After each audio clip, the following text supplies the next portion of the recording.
Assalamualaikum warahmatullahi wabarakatuh. Perkenalkan, nama saya Siti Nurain Puluhulawa, NIM 13142192.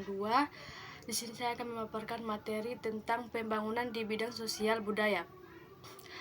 Langsung saja, aspek utama sosial budaya. Yang pertama, bahasa sebagai identitas bangsa. Bahasa nasional seringkali menjadi salah satu simbol utama identitas kebangsaan. Bahasa tersebut digunakan sebagai alat komunikasi resmi di dalam negara dan menjadi ciri khas yang membedakan suatu bangsa dari bangsa lain. Contohnya, bahasa Indonesia adalah bahasa nasional Indonesia yang menjadi simbol persatuan dan kesatuan bangsa. Yang kedua, adat istiadat dan tradisi. Perlu pembangunan kultural untuk kesejahteraan rakyat baik secara langsung, misalnya melalui sosialisasi edukasi, maupun tidak langsung, seperti melalui pembangunan struktural dan proses sosial. Yang ketiga, persepsi tentang kekuasaan. Kekuasaan adalah kemampuan untuk mempengaruhi perilaku orang lain dan kemampuan untuk mengatasi atau bertahan dari pengaruh orang lain yang tidak diinginkan. Contoh, orang tua memiliki kekuasaan yang sangat besar atas anaknya pada saat anak tersebut kuliahnya masih dibiayai oleh orang tuanya.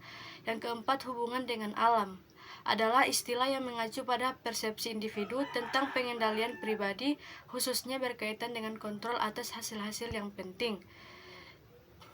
Yang berikut, pandangan tentang peranan wanita. Di lingkungan masyarakat modern, pandangan telah banyak berubah, antara lain karena sekitar 50% umat manusia terdiri dari wanita, gerakan emansipasi yang dipelopori oleh kaum wanita sendiri, dan karena terbukanya akses bagi kaum wanita untuk menikmati pendidikan formal sampai ke strata yang paling tinggi sekalipun.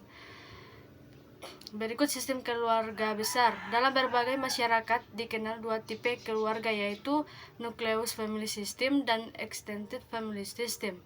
Dalam sistem keluarga inti, suatu keluarga hanya terdiri dari suami, istri, dan anak-anaknya termasuk anak biologis dan anak angkat. Sedangkan dalam sistem keluarga besar, tanggung jawab seorang pencari nafkah utama tidak hanya memikirkan kesejahteraan istri dan anak-anaknya, melainkan juga anak saudara dekat lainnya.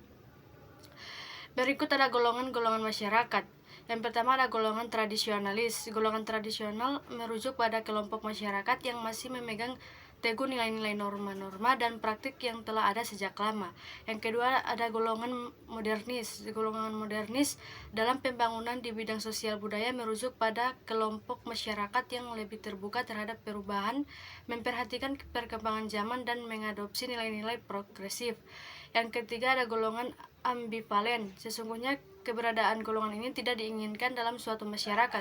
Dikatakan demikian karena keseluruhan ciri-cirinya menunjukkan sifat yang oportunistik dan bahkan menjadi parasit di masyarakat. Dan terakhir ada wahana utama pembangunan sosial budaya. Yang pertama ada pendidikan formal. Pendidikan formal berlangsung secara berjenjang mulai dari taman kanak-kanak hingga pendidikan tinggi. Yang kedua ada pelatihan sebagai aspek pendidikan formal. Kegiatan yang tidak kalah pentingnya adalah pelatihan yang sangat beraneka ragam. Pelatihan merupakan upaya untuk mengalihkan keterampilan dari pelatih kepada para peserta pelatihan. Dan yang terakhir, pemberantasan buta huruf. Upaya pemberantasan buta huruf harus dipandang sebagai bagian dari keseluruhan pendidikan dalam rangka mencerdaskan kehidupan bangsa. Sekian dari saya, wabillahi taufiq wal hidayah. Wassalamualaikum warahmatullahi wabarakatuh.